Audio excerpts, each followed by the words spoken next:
태초에 말씀으로 계셨고 천지를 창조하시며 당신의 성품을 꼭 닮은 인간을 창조하셨던 아버지 하나님, 낙원에서 행복하게 삶을 살도록 준비하셨지만 저희 인간의 교만과 무지함으로 결국에는 낙원에서 쫓겨남을 당한 저희 인간의 악한 모습을 이 시간 아버지 앞에 고백합니다. 그러나 아버지 하나님께서는 그 같은 저희 인간들을 사랑하시고 다시금 하나님과 교통하며 새 삶을 살 수 있도록 준비하시고 드디어 오늘 그 선물을 저희에게 전해주셨습니다. 그것은 온 세상 모든 사람에게 주신 놀랍고도 기쁜 소식입니다. 오늘 저희들은 이 놀랍고도 기쁜 소식의 선물을 받고 기뻐하며 경배하며 축하하기 위하여 이곳 성전에 모였습니다. 그 선물은 바로 예수 그리스도의 탄생 사건입니다. 이는 분명 놀라운 소식이요 기쁜 소식이요 가장 위대한 선물임을 이 시간 다시금 고백하고 또 믿음으로 저희들에게 하나님 귀한 은혜를 주심을 다시 한번 고백합니다.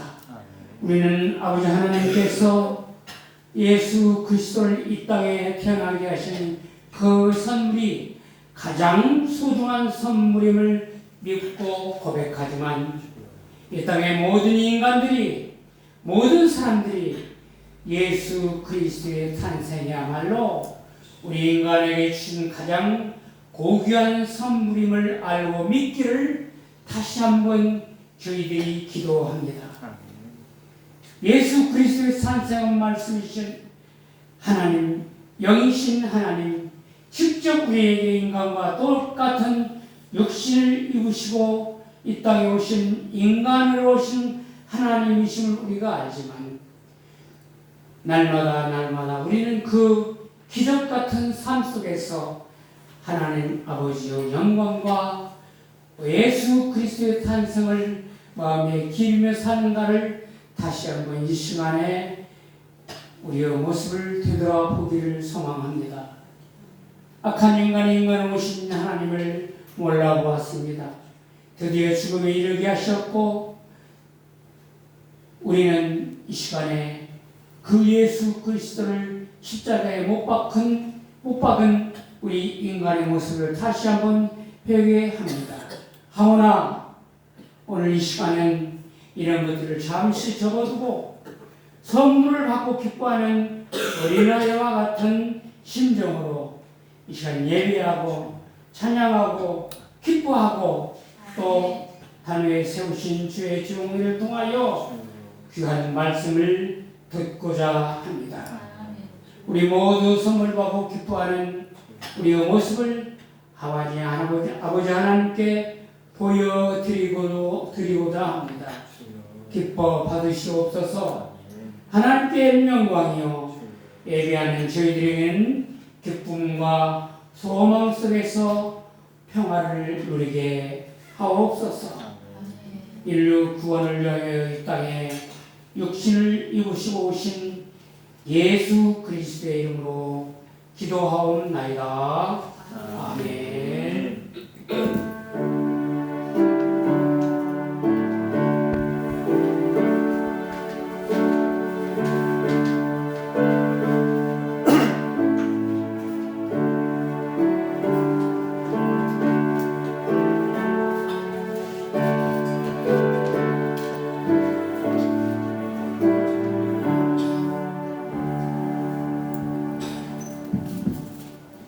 오늘 성탄절 하나님 말씀은 갈라디아서 4장 4절부터 7장까지입니다. 신약 305쪽입니다.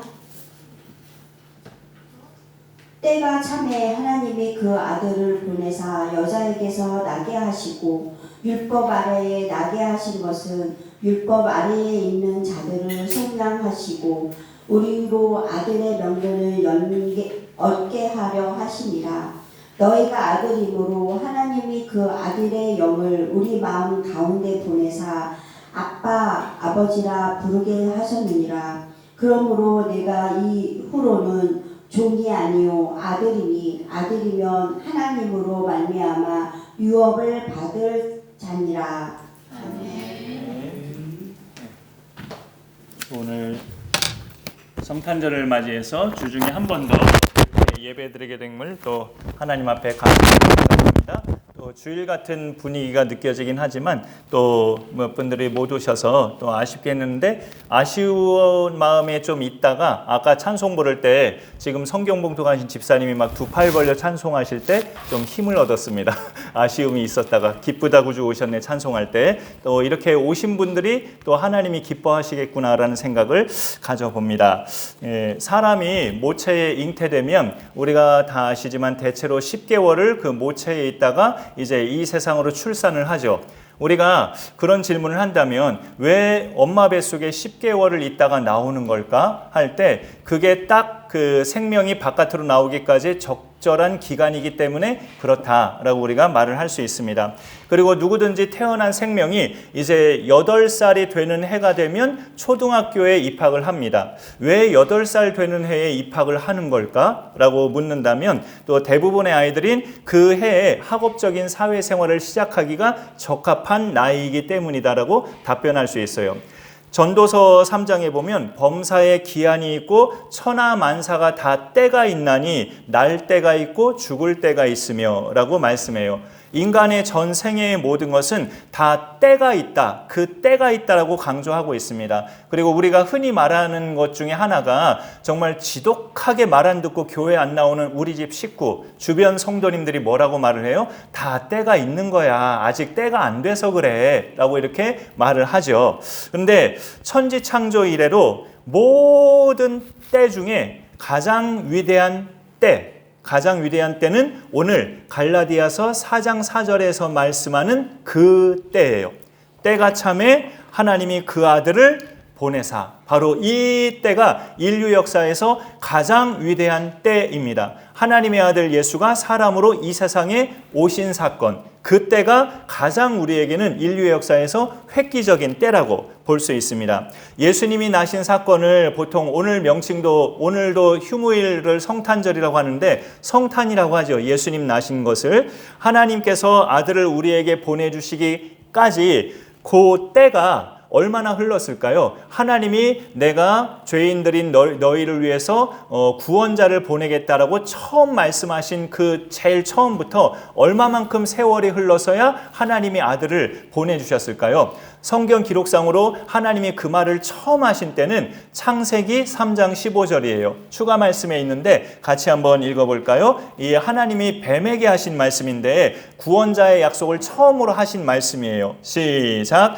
내가 너로 여자와 원수가 되게 하고 네 후손도 여자의 후손과 원수가 되게 하리니 여자의 후손은 네 머리를 상하게 할 것이요 너는 그의 발꿈치를 상하게 할 것이니라 하시고 아담과 하와에게 죄짓게 만든 그 뱀에게 하나님이 하신 말씀인데 여자의 후손이 누구예요? 저는 부끄럽게도 여자의 후손을 20대 중반에서야 알았어요. 신학생인데도 여자의 후손은 예수님이에요. 예수님이 여자의 후손입니다. 이거를 제가 가끔 요즘에 설교 때 간혹 불쑥불쑥 여러분에게 묻는 이유가 뭔지 아세요? 우리 교회가 따로 성경 공부를 안 하잖아요. 성경 공부를 안 하면 설교 1000번, 10,000번 들어도 기억이 안 남아요. 절대 기억이 안 남아요. 그 개인적으로 맨투맨을 양육을 해야 기억에 남는 건데 아직 우리 교회는 개인적인 맨투맨 말씀 양육을 안 하기 때문에 자꾸 말씀 시간에 뭐죠 하고 제가 여쭤보는 겁니다. 그래서 여자의 후손은 누구라고 했어요? 예수님이에요. 예수님이 왜 여자의 후손이냐 했을 때 여자의 몸을 통해서 나신 분이기 때문에 여자의 후손이라는 거죠. 그럼 여러분이 이렇게 질문하실 수가 있어요. 여자의 몸에서 태어나는 거는 우리도 다 마찬가지 아니야? 우리도 엄마 뱃속에서 태어났지 뭐 아빠 뱃속에서 태어났나? 이렇게 생각될 수 있잖아요. 근데 정확히 말씀드리자면 남자와는 아무 상관없이 남자와 전혀 접촉하지 않은 그야말로 완벽한 처녀, 그 여자의 몸에서 유일하게 나신 분이 예수 그리스도란 뜻이에요. 이 말을 하면 일반 사람들은 똑같이 말해요. 그게 말이 돼요? 이렇게 말해요. 일반 사람은 똑같이 다 그렇게 말해요. 그게 말이 돼요? 남자와 전혀 상관없이 순전히 수처녀, 순전히 여자의 몸에서 아기가 생성되고 난다고요? 라고 하면서 말이 되는 소리냐고 반문을 해요. 근데 우리가 사도신경 신앙 고백할 때마다 예수의 나심을 뭐라고 고백하냐면 이는 성령으로 잉태되어, 그렇게 고백하잖아요. 성령으로 잉태된 것으로 예수님은 그렇게 표현하고 있습니다. 그렇게 해서 이 세상에 여자의 후손으로 오셨다는 것은 남자와 전혀 상관없이 성령으로 그 마리아의 몸만 빌려서 잉태되고 출산하게 된 것임을 성경이 말씀하고 있죠. 저번 11월 23일에 말씀드린 것처럼 이걸 믿어야 예수님을 믿기 시작하는 것이, 이걸 못 믿으면 예수 믿는 것의 첫 번째 단계를 못 넘어가는 거예요. 그래서 이것이 믿어지게 해달라는 은혜를 또 구하면 좋겠습니다. 그렇게 해서 하나님은 가장 적절한 때에 이렇게 당신의 아들을 보내셨는데, 그것은 하나님이 판단하실 때 요 때가 가장 좋은 때구나라고 딱 판단하셔서 바로 지금이 주후 2025년이죠. 2025년 전 그때쯤에 예수 그리스도를 나게 하셨습니다.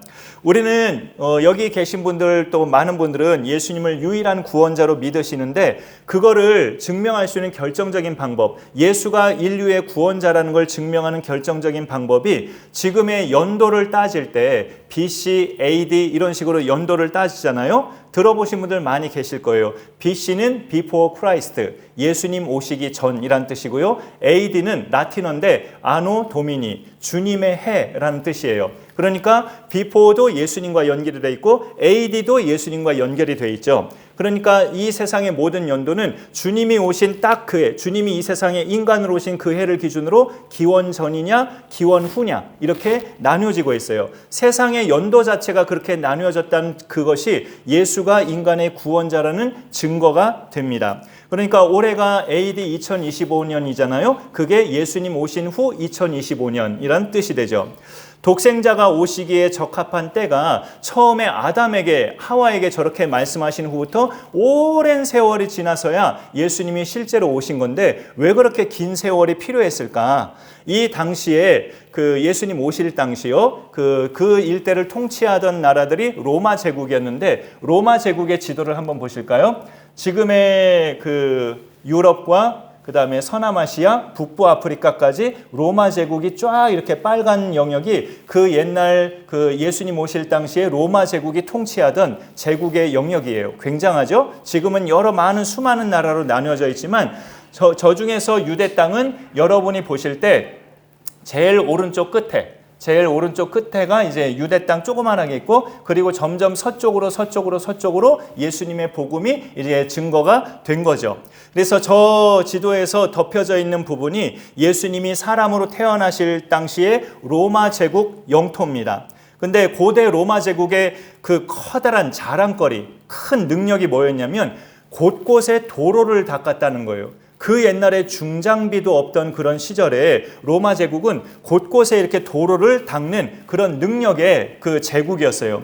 도로가 잘 펼쳐진 덕분에 예수님의 복음이 그 도로를 타고 여러 사람들에게 쉽게 전해질 수가 있었고요. 그 다음에 저 당시에 통치하는 제국은 로마 제국이지만 그 로마 제국 전역에서 쓰이던 공용어가 뭐냐? 지금 오늘날이 영어가 전 세계 공용어인 것처럼 저 당시 저 지역의 공용어는 헬라어였습니다. 그리스어. 그 헬라어가 문화적으로 헬라 문화가 그 지역 전체를 점령하고 있었어요. 로마 제국 전체가 통치하면서 도로가 곳곳에 발달되어 있었고 그 다음에 헬라 문화가 전반적으로 다스리고 있어서 헬라어가 만국의 공용어였어요. 그러니까 나중에 예수님의 제자들이 헬라어만 알면 예수님의 복음을 손쉽게 전할 수 있고 또 여러 유럽까지 가는 길도 도로가 잘 발달되어 있어서 복음을 전하러 다니는 길에 어렵지 않은 그런 시대가 저 영역의 저 시대였단 말이죠. 그러니까 어찌 보면 딱 환경적인 때에 잘 맞춰서 하나님이 예수님을 보내셨다. 그렇게 볼 수 있습니다.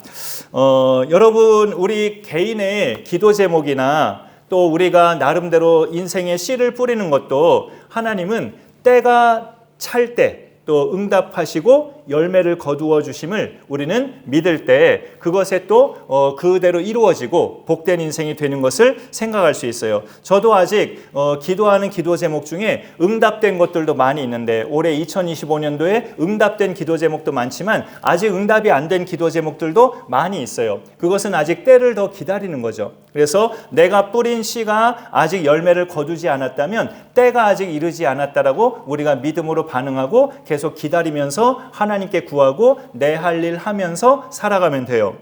근데 같은 갈라디아서에 또 이런 말씀이 있으니까 우리 같이 한번 읽어볼까요? 자, 우리 이 말씀도 또 여기에 또 같이 보조가 되는 말씀이죠. 시작. 우리가 선을 행하되 낙심하지 말지니 포기하지 아니하면 때가 이름에 거두리라. 예, 하나님은 우리에게 가장 귀한 선물 바로 자신의 아들 그 선물을 주실 때 가장 좋은 때에 저 앞서 지도 보셨듯이 로마 제국이 도로를 다 잘 닦아놓고 헬라어가 만국의 공용어로 이렇게 쓰여질 때 선교하기가 용이할 때 그럴 때 예수 그리스도를 딱 맞춰서 보내주셨어요. 적절한 때에 우리 개개인의 기도 응답이나 삶의 열매들도 하나님이 판단하실 때 제일 적절한 때에 응답하시고 열매를 거두게 하시는 하나님이심을 우리가 생각하면서 저 말씀에 뭐라고 당부합니까? 낙심하거나 포기하지 말라고 그렇게 당부하고 있습니다. 오늘 말씀해 보면 갈라디아서 그 본문에 예수님의 나심은 어떤 특성이 있을까? 두 가지 특성을 말하고 있는데 우선 여자에게서 나셨다라고 말을 합니다. 4절 중반에 아까 표현한 그 표현이죠. 하나님이 그 아들을 보내사 여자에게서 나게 하시고 라고 되어 있어요.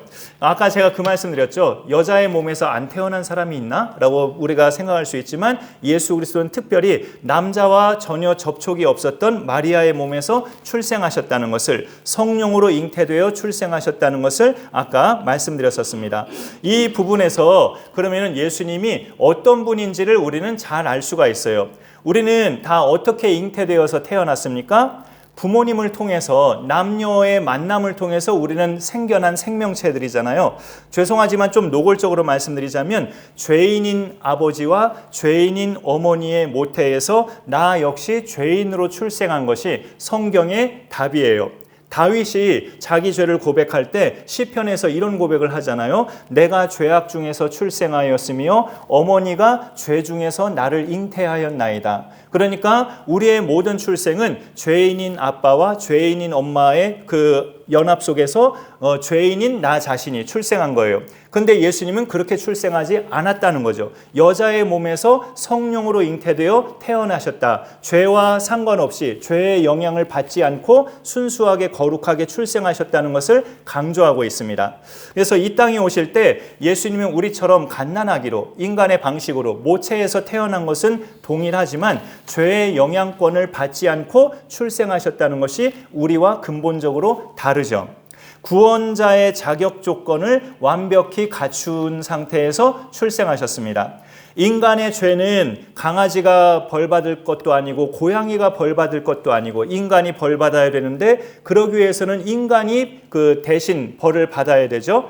인간이 마땅히 벌을 받아야 되죠. 근데 죄가 있는 인간은 그 벌을 받아봤자 소용이 없어요. 죄가 없는 인간이 벌을 받아야지. 그런 점에 있어서 예수님은 완벽한 인간이면서 죄 없으신 하나님, 구원자의 자격을 온전하게 갖추셨어요. 우리를 그렇게 죄와 사망으로부터 완벽하게 구원해 주신 하나님의 은혜가 성탄절을 맞이하여 우리 안에 다시금 뜨겁게 그 은혜가 정말 소생되고 생성되고 우리한테 자리매김 되었으면 좋겠습니다. 예수님의 나심은 또 어떤 특성이 있느냐? 그 다음에 또 4절 끝에 보시면 여자에게 나게 하시고 율법 아래에 나게 하셨다. 예수님이 이 땅에 태어나신 것은 율법 아래에 태어나게 하셨대요. 이게 무슨 말일까요? 율법은 하나님이 그 옛날 모세를 통해서 이스라엘 자손에게, 그 당시 하나님 믿는 유일한 백성이 이스라엘 자손인데 그들에게 주신 말씀이 율법이에요. 그 이스라엘의 후손들이 지금은 유태인들이죠. 유대인들. 이 유대인들이 율법의 수를 다 세었나 봐요. 창세기부터 신명기까지의 모든 율법의 수를 다 세어보니까 흔히 하는 말로 613개의 하라 하지 말라, 하라 하지 말라의 명령이 토탈 613개가 나오더라는 거예요. 근데 그 누구도, 유대인들도 마찬가지예요. 평생 동안 살면서 613개의 율법을 다 지키면서 사는 사람은 단 한 명도 없었어요. 왜 그럴까요? 인간은 율법을 지키려고 하면 할수록 정말 절망감만 드니까, 내가 이걸 어느 세월에 다 지키지? 하나도 제대로 못 지키겠는데? 라고 하면서 지키려고 몸부림하면 할수록 나는 이렇게 정말 단 몇 가지라도 제대로 못 지키는 참 기가 막히고 한심하고 어이없는 존재구나 라는 것만 느끼기 때문에 그 율법 613개를 온전히 지킨 사람은 아무도 없어요. 그걸 우리에게 알려주는 말씀이 또 하나 있는데 로마서 3장 20절에 추가 말씀이에요. 같이 읽어봅니다. 시작. 그러므로 율법의 행위로 그의 앞에 의롭다 하심을 얻을 육체가 없나니 율법으로는 죄를 깨달음이니라. 613개의 율법을 지키려고 몸부림할수록 나는 이거 평생 못 지키는구나, 나는 그저 죄인이구나, 나는 그저 무력한 인생일 뿐이구나 라는 것밖에 깨닫는 게 없다는 거죠. 율법의 기능이 내가 죄인임을 깨닫게 하는 기능이라는 거예요. 그래서 율법의 큰 틀은 이거예요. 너희가 내 말대로 하면 복을 받을 것이고 너희가 내 말대로 하지 않으면 저주를 받을 것이다. 하나님의 그런 말씀인데, 이 율법을 받은 백성이 구약 성경을 읽어보면 하나님께 복받을 행위를 많이 하지 않고 저주받을 행위만 아주 무성하게 행했던 이스라엘이죠.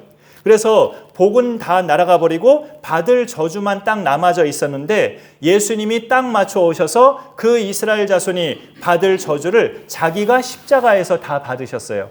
그 저주를 자기가 십자가에서 다 받으셔서 누구든지 그 예수를 믿으면 율법의 저주에서 벗어나서 죄로부터 자유하는 인생이 되게 된 것이죠. 그래서 우리에게 주어진 결과가 뭡니까? 그 여자에게서 나신 예수를 우리가 믿을 때 율법 아래에 나서 그 무거운 저주의 짐에서 자기가 십자가에서 그 짐을 대신 다 지시고 우리는 죄의 속량에서 풀어주신 그 예수님을 믿을 때 우리에게 주어지는 결과, 그게 뭐냐면 5절에 보니까 이게 남성 위주로 성경이 기록돼서 아들이라고 표현하는 건데요, 자녀라고 생각하셔도 돼요.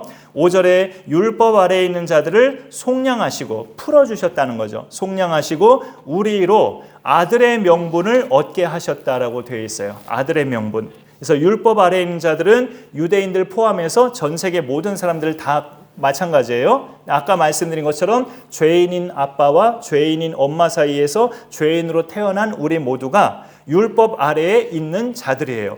근데 지키려고 하면 할수록 내가 죄인이라는 것만 더 뼈저리게 느끼게 되는 그 율법 아래에 있는 우리들, 그 우리들을 예수님이 대신 저주를 십자가에서 받으시고 다 풀어주셔서 너희들 이제 율법의 저주에서 나와 하면서 예수를 믿으라고 그렇게 말씀하시는 거죠. 그 예수님이 그를 믿는 자는 그 율법의 저주에서 자유함을 누리며 산다는 거예요. 그리고 그래서 우리에게 누려진 특권이 뭐냐? 아들의 명분을 얻게 되었다. 우리는 본질적으로 하나님의 친자가 아니에요. 하나님의 친자는 사실 예수님이에요. 그 예수님이 하나님의 친자인데 우리도 동일한 하나님의 자녀로 삼으셨는데 그거를 성경은 이게 일반 그 호적 용어도 되죠. 양자라고 성경을 말해요. 친자는 예수님이고 양자는 우리들이에요. 예수를 믿는 우리 예수와 형제된 우리들이 예수님의 양자죠. 그 예수님의 십자가 죽으심 공로 덕분에 예수를 믿는 우리는 친자까지는 아니어도 동등한 자격을 누리는 양자됨의 축복을 누리게 된 겁니다. 그래서 오늘 말씀에 보면 뭐라고 나와 있느냐? 하나님을 그냥 하나님이라고 부를 것뿐만이 아니라 하나님을 아빠, 아버지라고 부를 수 있게 됐다라고 말을 하는 거죠. 내가 하나님을 아빠, 아버지라고 부르는 게 어색하신 분도 계실 수 있겠지만 예수를 믿는 사람은 하나님을 아빠, 아버지라고 부를 수 있다고 성경이 말씀하고 있어요. 내가 누군가를 아빠 또는 아버지라고 부르는 것은 친자녀가 자기 집에서 아버지를 부를 때 그렇게 부르는 거잖아요. 하나님을 아빠, 아버지라고 그렇게 부를 수 있다는 거죠. 그런 특권을 우리에게 주셨고 그 이상의 특권은 당연히 그분이 아버지고 내가 자녀이기 때문에 상속이란 특권이 있어요. 우리에게는 하나님의 것을 받을 수 있는 상속의 특권. 오늘 말씀의 7절에 다른 표현으로 되어 있는데 유업이라는 말로 7절에 그렇게 나와 있죠. 그러므로 네가 이후로는 종이 아니요 아들이니 아들이면 하나님으로 말미암아 유업을 받을 자니라라고 말씀하고 있습니다. 내 아버지가 평생 동안 어떤 가게를 하셨는데 그 가게를 나한테 물려주셨다. 그러면 그게 나한테 유업이죠. 유업.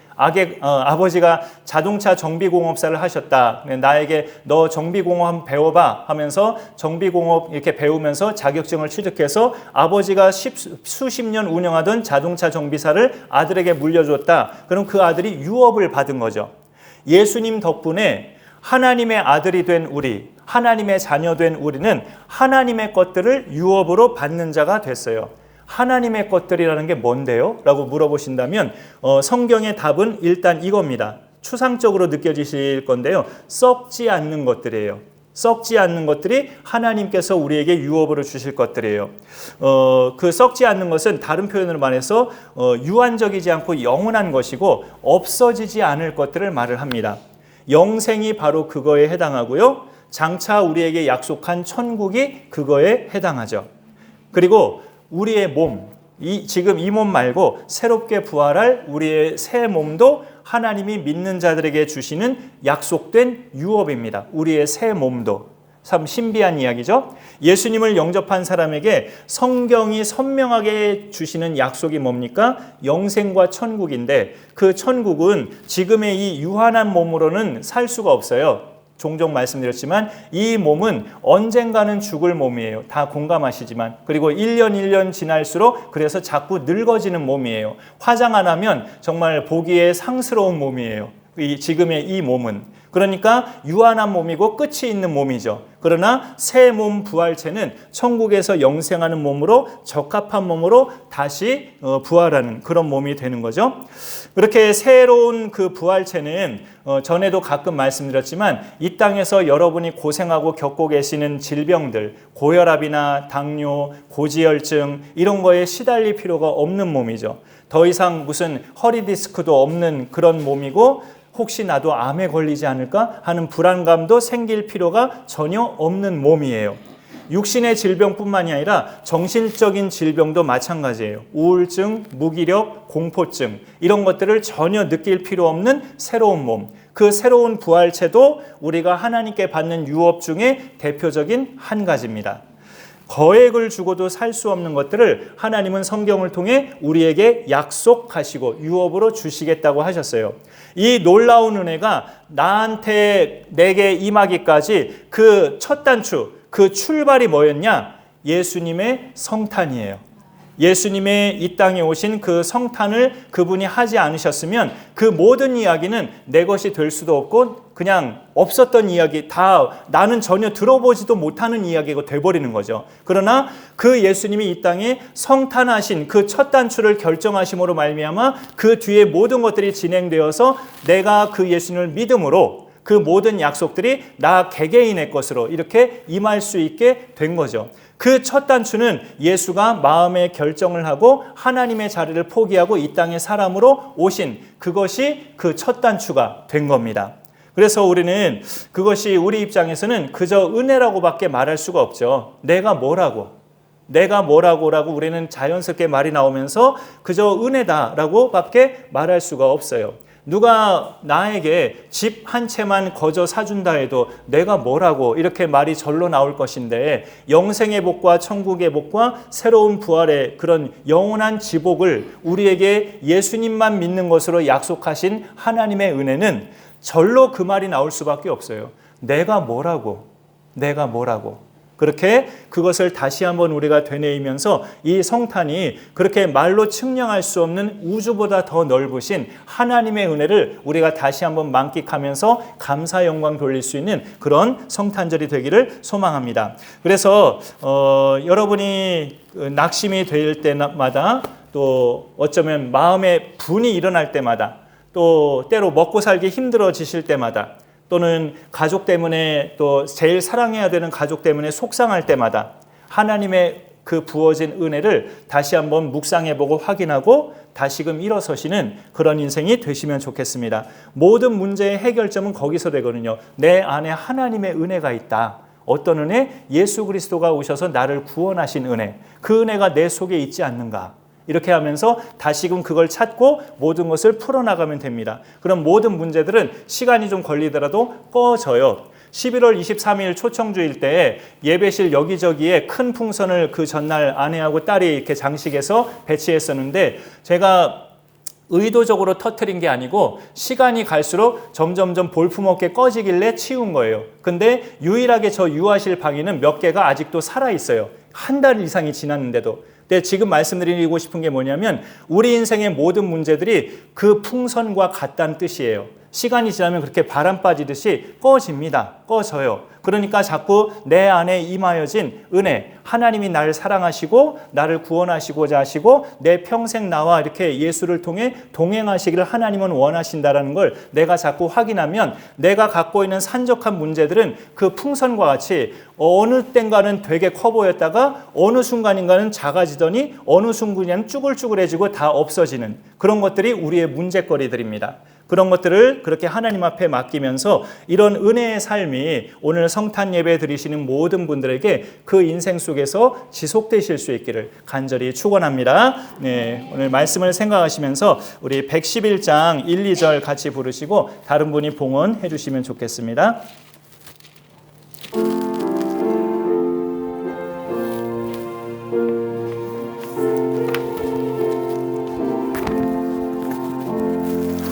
귀중한 고백을 주 앞에 드리고 우리의 몸과 마음도 다 함께 바치세 진리는 오묘하고 사랑은 성결해 주께서 탄생하신 거룩한 날일세 주께서 주시는 은혜 한없이 그